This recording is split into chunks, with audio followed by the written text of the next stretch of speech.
Bunge la Ujerumani hatimaye limemuidhinisha mwanasiasa wa kihafidhina kutoka muungano wa vyama ndugu vya CDU-CSU Friedrich Merz kuwa kansela mpya. Merz amepata kura 325 ambayo ni zaidi ya idadi inayohitajika. Hayo ni baada ya Merz kushindwa leo asubuhi kupata kura za kutosha katika duru ya kwanza ya uchaguzi bungeni na hivyo kuzusha taharuki kwenye siasa za taifa hilo lenye uchumi mkubwa zaidi barani Ulaya. Serikali ya mseto ya Ujerumani sasa itaongozwa na vyama ndugu vya CDU-CSU pamoja na chama cha siasa za wastani za mrengo wa kushoto cha SPD chake kansela anayeondoka mamlakani Olaf Scholz. Mpango wa serikali hiyo ni pamoja na kufufua ukuaji wa uchumi, kupunguza ushuru kwa makampuni, kukabiliana na mfumuko wa bei na kupunguza bei ya nishati, huku ikiahidi msaada zaidi kwa Ukraine na kuongeza maradufu matumizi kwenye sekta ya ulinzi.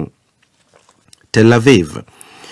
Waziri wa fedha wa Israel Bezalel Smotrich amesema hivi leo kuwa ushindi wa Israel huko Gaza unamaanisha kuwa eneo hilo la Palestina litaangamizwa kabisa kabla ya wakazi wake kuondoka kuelekea kwenye nchi zingine. Mwanasiasa huyo mwenye siasa kali za mrengo wa kulia ameyasema hayo katika mkutano uliokuwa ukijadili suala la makazi ya walowezi wa Kiyahudi katika ukingo wa Magharibi unaokaliwa kwa mabavu. Kauli ya kiongozi huyo imetolewa wakati jumuiya ya kimataifa ikikosoa hatua iliyoidhinishwa jana na serikali ya Israel ya kulitoa eneo zima la ukanda wa Gaza na kuendelea kulishikilia kwa muda usiojulikana. Hayo yakiarifiwa, shirika la Umoja wa Mataifa la kutoa misaada ya kibinadamu OCHA limetahadharisha kuwa hali inazidi kuwa mbaya katika ardhi ya Palestina iliyoharibiwa na vita baada ya takriban wiki 9 za mzingiro kamili wa Israel. Khartoum. Shirika la Umoja wa Mataifa la kuwahudumia wakimbizi UNHCR limeelezea wasiwasi wake kuhusu kuongezeka kwa wakimbizi wa Sudan wanaoingia nchini Chad. Shirika hilo limesema takriban watu 20,000, wengi wao wakiwa ni wanawake na watoto, wamekimbilia Chad katika wiki 2 zilizopita kutokana na kuongezeka kwa ghasia katika jimbo la Darfur, hasa kwenye mji wa El Fasher, na kusisitiza kuwa kuongezeka kwa idadi hiyo kumezusha hali ya kutisha mpakani. Umoja wa Mataifa umethibitisha kuwa katika muda wa wiki 3 zilizopita, zaidi ya raia 540 wamethibitishwa kuuawa huko Darfur Kaskazini, huku vita kati ya jeshi la Sudan na wanamgambo wa RSF vikiendelea kusababisha maafa makubwa na sasa vikiwa vimepamba moto katika mji wa Port Sudan. Ni taarifa ya habari za ulimwengu inayokujia moja kwa moja kutoka idhaa ya Kiswahili ya DW mjini Bonn. Moscow. Urusi imesema hivi leo kuwa viongozi 29 wa kigeni ikiwa ni pamoja na rais wa China Xi Jinping na Luiz Inacio Lula da Silva wa Brazil watahudhuria gwaride la Mei 9 mjini Moscow ili kusherehekea ushindi dhidi ya wanazi wa Ujerumani wakati wa vita vya pili vya dunia. Mshauri katika ikulu ya Kremlin Yuri Ushakov amesema pia kuwa wanajeshi kutoka nchi 13 ikiwa ni pamoja na China, Misri na Myanmar wataandamana katika gwaride hilo. Hayo yanajiri wakati mapigano kati ya Urusi na Ukraine yanaendelea. Jeshi la Ukraine limefanya mashambulizi makubwa ya droni zaidi ya 100 na kuulenga mji mkuu Moscow, ambapo viwanja 13 vya ndege ikiwa ni pamoja na 4 vya kimataifa karibu na Moscow vikilazimika kusitisha shughuli zake kwa muda. Shambulio hilo linatishia mpango uliotangazwa na rais wa Urusi Vladimir Putin wa kusitisha mapigano nchini Ukraine kwa siku 3 kuanzia Mei 8 mwaka huu. Na hatimaye Vatican. Makardinali wataanza hivi leo kuelekea katika makazi maalum yaliyoko kwenye makao makuu ya kanisa Katoliki duniani Vatican kujiandaa na zoezi la kihistoria linalofanyika kwa siri la kumchagua kiongozi mkuu mpya wa kanisa hilo. Kufuatia kifo cha Papa Francis mnamo Aprili 21, makardinali 133 watakaopiga kura hiyo watakusanyika kesho Jumatano katika kanisa dogo la Sixtine ili kumchagua miongoni mwao papa mpya atakayewaongoza Wakatoliki wapatao bilioni 1.4 duniani. Kongamano hilo la kipekee litakalowajumuisha wawakilishi kutoka nchi 70 linachukuliwa kuwa kubwa zaidi na la kimataifa kuwahi kushuhudiwa katika historia ya kanisa hilo lenye ushawishi mkubwa duniani kote, lakini linalotaabika kuendana na ulimwengu wa kisasa na kurejesha haiba yake baada ya kashfa ya kuenea kwa vitendo vya unyanyasaji wa kingono kwa watoto vilivyofanywa na makasisi. Mwisho wa habari za ulimwengu kutoka DW mjini Bonn. DW Dunia Yetu leo jioni. Asante sana Bakari Ubena kwa uchambuzi ama ripoti hizo kwa kina. Tusonge mbele sasa msikilizaji na mtazamaji kwa kuyatazama yale ambayo tumeyapa kipaumbele jioni hii.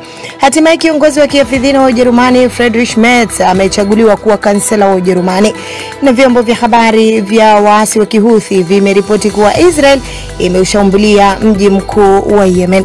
Vile vile tutaangazia kandanda, ligi kuu ya mabingwa Ulaya, Barcelona leo nakipiga na Inter Milan. Yapi yanazungumzwa, yapi tutarajia msikilizaji na mtazamaji? Salia nasi.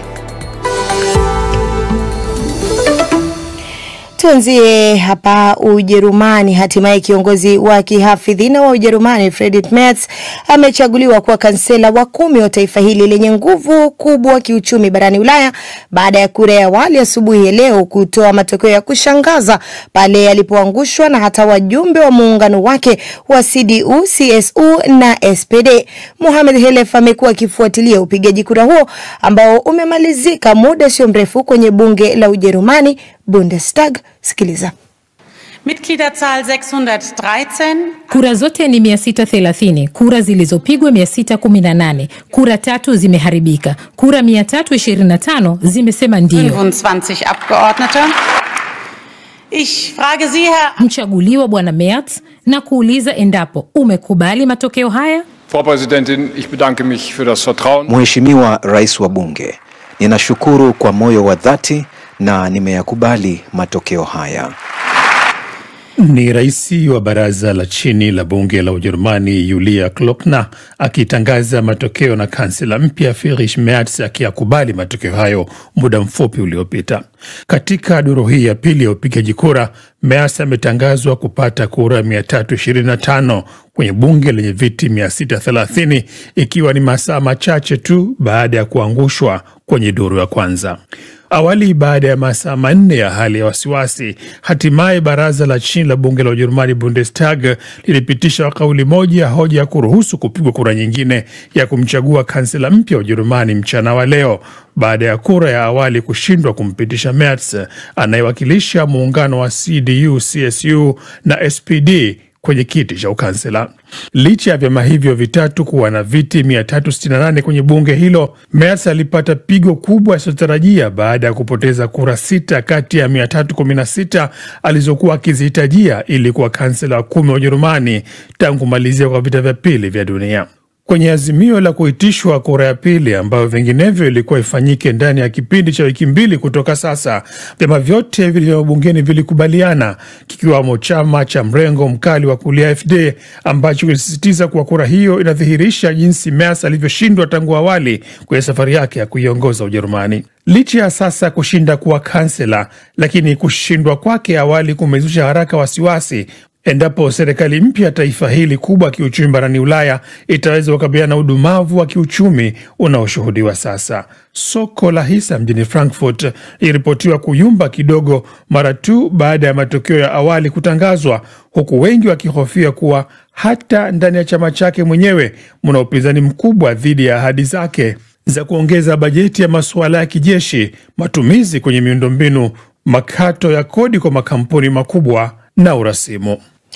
Naam, kama ulivyosikia katika ripoti hiyo ya Mohamed Helef, kiongozi wa kiafidhina wa Ujerumani Friedrich Merz amepata kura nyingi katika duru ya pili ya upigaji kura katika bunge la Ujerumani Bundestag, na hivyo kuepusha mzozo wa kikatiba. Nimezungumza na Dr. Harrison Mwilima, mchambuzi wa siasa za Ulaya na hasa Ujerumani, na kwanza kabisa anaelezea nini kimebadilisha kura badala ya kusubiria siku 14 na hatimaye kuitwa na kupigwa mara moja.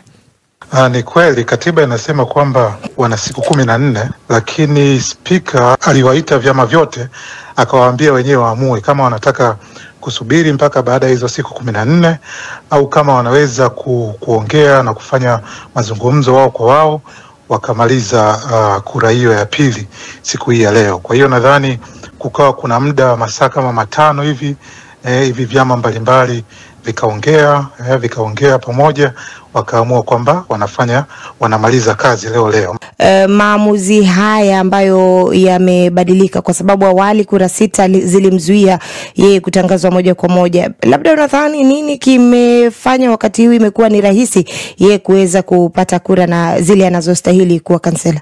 Nadhani ndio mazungumzo ya kisiasa tunayosema, kwa sababu tukumbuke kwamba katika zile kura 6 alizokosa, kuna baadhi ya kura hizo zilikuwa ni kutoka kwa wabunge ambao wanaunda huu muungano wake. Kwa hiyo kuna baadhi ya wajumbe naona waliamua kutuma kama ujumbe kwa serikali mpya kwamba kuna baadhi ya vitu labda hawaridhiki navyo. Kwa hiyo wakataka kama kumtuma ujumbe kwa kupiga kura ya hapana. Kwa hiyo ilikuwa ni swala la kuongea nao wabunge vizuri katika kura ya pili wasimwangushe. Kwa hiyo na wangesema kusubiri sana, walikuwa wanaogopa pia labda hiki chama cha mrengo mkali wa kulia cha AfD kingetumia nafasi hiyo kufanya siasa chafu, kwa hivyo kufanya uchaguzi mkubwa ukawa na changamoto zaidi. Kwa jinsi mambo yalivyo sasa hivi, labda mwanzo ilikuwa inaashiria kupoteza kwa mara ya kwanza katika raundi ya kwanza, iliashiria pengine ana mwanzo mbaya kwa namna ambavyo serikali yake itaweza kuwa. Labda je, huoni matokeo ambayo yalikuwa yametoka awali yatafanya uongozi wake kuwa mgumu katika kipindi hichi anachoongoza Ujerumani kama kansela? Ndio picha tunayopata, kwa sababu kwa kawaida hili ni swala ambalo linatokea moja kwa moja. Kansela anapitishwa katika kura ya kwanza, na tunakumbuka kwamba kansela huyu wakati anaingia alisema kabisa kwamba anataka kutuma ujumbe mzito kwa Umoja wa Ulaya, kwa Marekani, kwa Urusi, kwamba sasa Ujerumani inarudi katika ngazi ya kimataifa. Lakini sasa kwa kura hii ya kwanza kutoweza kupitishwa, imetuma ujumbe mwingine pia kwa mataifa ya nje kwamba huyu kansela anaweza kuwa na wakati mgumu. Ina maana kwamba hata wabunge wake binafsi wa kutoka muungano wake wanaweza kukataa baadhi ya sera ambazo atazipendekeza baadaye. Kwa hiyo nadhani ni kama imemuingiza, amepata nafasi ya ukansela, lakini anaingia akiwa na maumivu hayo kwamba ameshindwa kutuma ujumbe mzito katika jumuiya ya kimataifa, na kwamba sasa Ujerumani inarudi ikiwa na serikali iliyo nzuri yenye uimara. Lakini sasa tunaona kwamba serikali yake hii inaweza kutingishwa, na hii inaleta wasiwasi kuona kwamba huu muungano kama kweli utaweza kuvuka miaka 4. Ni Dr. Harrison Mwilima akizungumzia siasa za Ujerumani na hatimaye kuchaguliwa kwa kansela wa Ujerumani. DW tunavuma kwa kishindo.